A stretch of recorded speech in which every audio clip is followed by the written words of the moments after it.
คอมเมนต์เดือดกล่าวหาว่าบอสโจได้คนใหม่ไล่คนเก่าออกมีคนเดียวที่ไล่ออกบ่ได้เพราะเกาะเขากินนั่นก็คืออุ๋งอิงเพชรบ้านแพง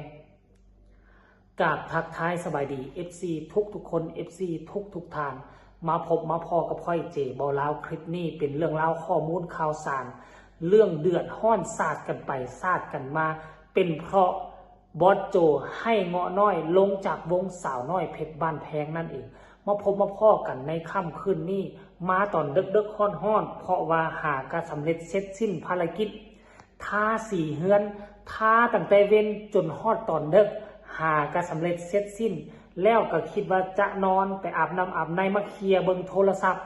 สัมผัสว่ามาเห็นบอสโจเคลื่อนไหววาง2 ชั่วโมงผ่านไปนี่ท่านผู้ชมนี่อยู่แฟนเพจส่วนตัวของบอสโจเพิ่นออก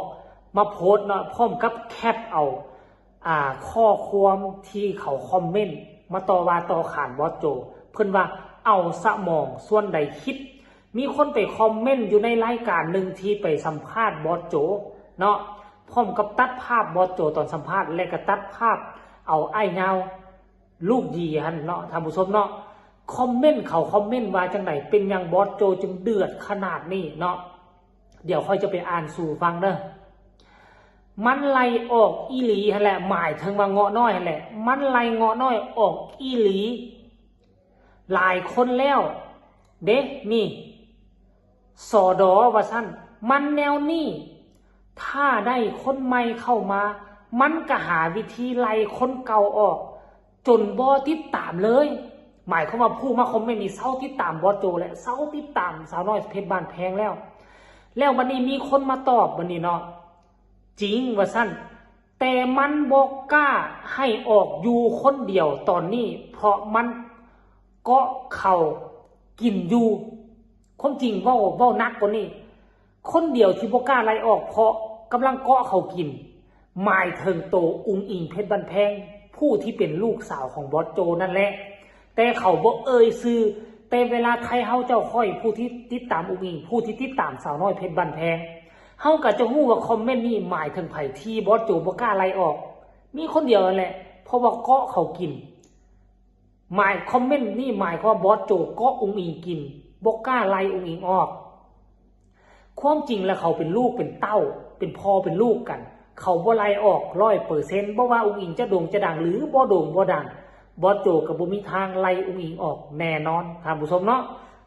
อันนี้เป็น2 คอมเมนต์ที่เฮ็ดให้บอสโจเดือดขนาดนี้ท่านผู้ชมเนาะสำหรับโตค่อยว่าแล้วนะมาคิดเบิ่งมาสร้างซาเบิ่งแล้วเงาะน้อยอยู่ในหั่นก็บ่มีหยัง FC แฟนคลับเขาเว้ามันก็จะมีเหตุผลของเขาของมันเป็นแนวคิดของไผของมันท่านผู้ชมเนาะบางคนมุมมองเขาอาจจะเบิ่งแล้วเห็นมุมมองแบบนั้นคิดแบบนั้นแต่ก็มีอีกส่วนหนึ่งที่เข้าอกเข้าใจบอสโจเข้าใจถึงเจตนาบางคนก็ว่างอน้อยอยู่ไปเฮ็ดหยังอยู่ไปก็บ่มีหยังให้เฮ็ดอยู่ไปก็บ่มีตำแหน่งลิ้นตลกก็บ่ได้ตลกก็บ่แม่นแนวทางจะไปห้องเพลงก็หน้าตาบ่ได้เสียงก็บ่ปานใดแต่อย่าลืมว่าถ้าเงาะน้อยอยู่เงาะน้อยยังสามารถเป็นแอดมินได้สร้างคอนเทนต์แล้วก็เป็นแอดมินได้บางคนก็ถามว่าแล้วเป็นอย่างบอสโจจึงบ่ให้เงาะน้อยอยู่ในตำแหน่งแอดมินทั้งที่แอดมินก็ขาดเห็นประกาศเอาอยู่วง2ก็ขาดอยู่เป็นอย่างคือบ่ให้เงาะน้อยอยู่หั่นอันนี้มุมมองของ FC แฟนคลับคันว่าเจ้าบ่อยากให้เงาะน้อยออกเจ้าบ่ได้ไล่ออกเป็นอย่างเจ้าบ่ให้เงาะน้อยอยู่ลิ้นตลกบ่ได้ห้องเพลงบ่เป็น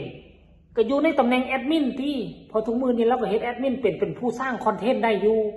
อันนี้คือคำถาม FC แฟนคลับแต่แนวคิดของบอสโจแมนมันลิ้นตลกบ่ได้ห้องเพลงบ่เก่งหน้าตาบ่ได้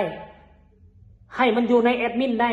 แล้วสิมากินอยู่ในแอดมินหั่นกินเงินแอดมินอยู่หั่นอย่างเดียวแล้วบ่มีความก้าวหน้าบ่ในความคิดของบอสโจในความคิดของพ่อก็เลยอยากให้ลูกชายคนนี้ไปอยู่ม่องที่มันดี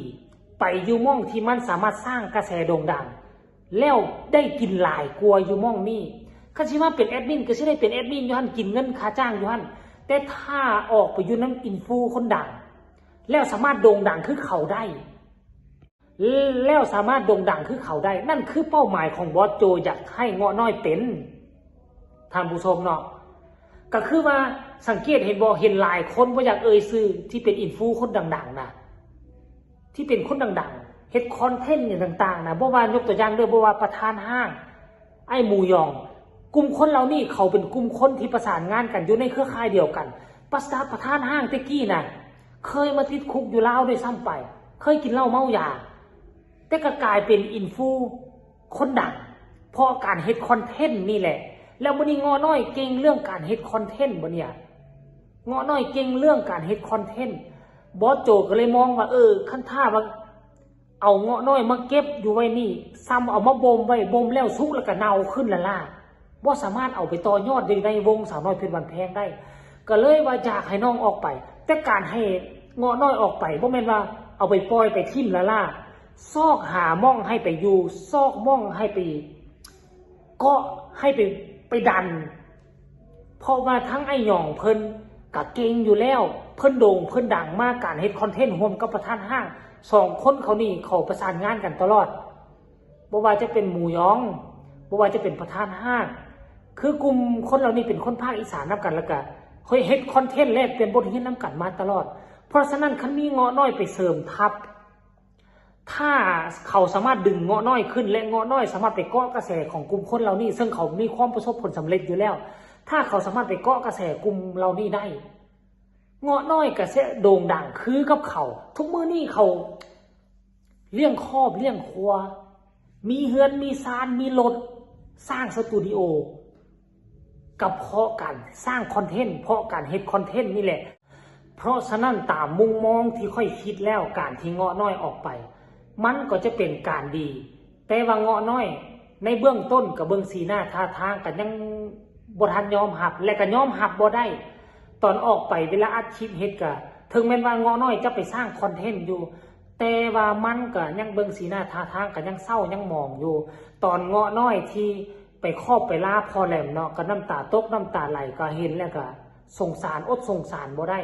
ก็ไผจะไปคิดว่าที่เพิ่นอยู่น้ำบอสโจว่าพอไปใส่มาใส่เฮ็ดคอนเทนต์น้ำกันบ่คิดบ่ฝันว่าในเมื่อไอ้ยาวมามือนี้แล้วไอ้ยาวสัมผัสโด่งดังแล้วก็สัมผัสว่าให้เงาะน้อยง่ายออกไป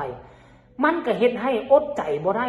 ที่ FC แฟนคลับจะตั้งคำถามและจะสงสัยอันนี้มันเป็นความคิดส่วนบุคคลเขาก็มีสิทธิ์สงสัยคันกรณีว่าเอาเงาะน้อยออกก่อนไอ้ยาวบ่มาโอเคอยู่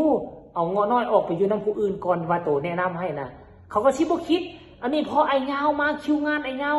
วเหยียดมีผลประโยชน์เข้าหลายแล้วก็เอาเงาะน้อยออกในยามนี้เขาก็เลยอดสงสัยบ่ได้หั่นนะเนาะสำหรับค่อยแล้วเข้าใจทั้ง2เบื้อง2ฝ่ายเดี๋ยวเงาะน้อยก็จะสิ้นเองแต่ว่าสังเกตเบิ่งเงาะน้อยออกไปแล้วคลิปเคิร์ฟก็คือว่าบ่เห็นไปเฮ็ดกับไอ้หมูยองพอปานใดคือเฮ็ดอยู่ตามเฮือนตามซ่านนี่ท่านผู้ชมเรื่องนี้เฮาต้องติดตามต่อไปว่าสิ่งที่บอสโจเฮ็ดว่าโดยความหวังดีเงาะน้อยจะประสบผลสำเร็จและโด่งดังตามที่เล่าว่าหรือบ่หรือว่าหาวิธีเคลียร์ทิมคือบรรดา FC แฟนคลับเขาไปคอมเมนต์นั่นเองท่านผู้ชมเนาะคลิปนี้ขอฝากฝังไว้สำนี้ฝากทุกคนกดไลค์กดแชร์กดติดตามเพื่อจะไม่พลาดในคลิปต่อไปที่สำคัญอย่ากดข้ามโฆษณาพบกันใหม่ในคลิปหน้าสำหรับคลิปนี้สบายดี